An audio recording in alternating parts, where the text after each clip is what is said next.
guys, welcome back to my YouTube channel. Ito po guys, gagawin po natin itong ulam. So, ito po yung hilaw na mangga.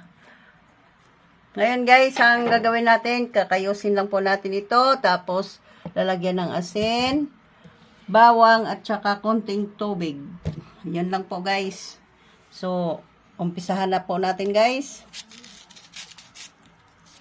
Ayan. Lakihan lang po natin ang pagbiyak. Yan. Ang asim nito.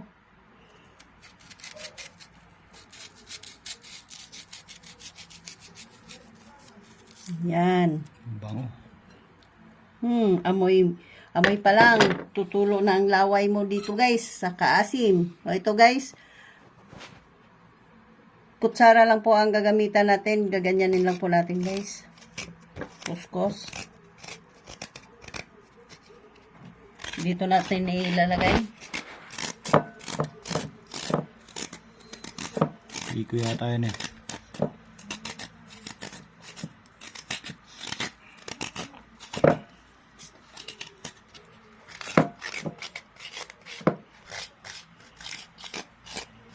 Ayan guys, naano na natin yung isa.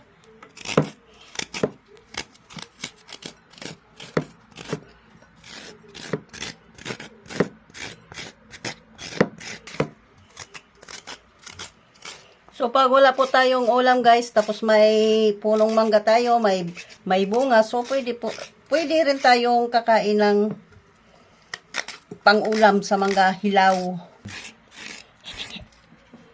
Ito guys, tapos na nating kuskusin. At maglalagyan na po natin ng bawang. Pipisatin lang po natin yung bawang. Yan. Pisat.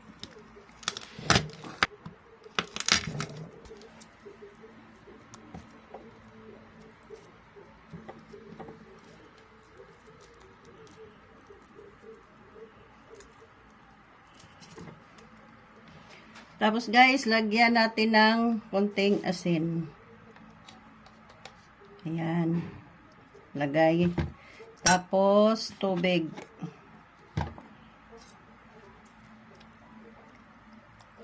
Pwede rin pong lalagyan ng ano guys, durog na paminta. Optional lang po yun. Tapos sili, pwede rin. Pero ito guys, hindi ko po siya lalagyan ng ano, sili.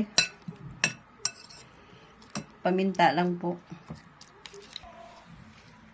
Guys, okay na.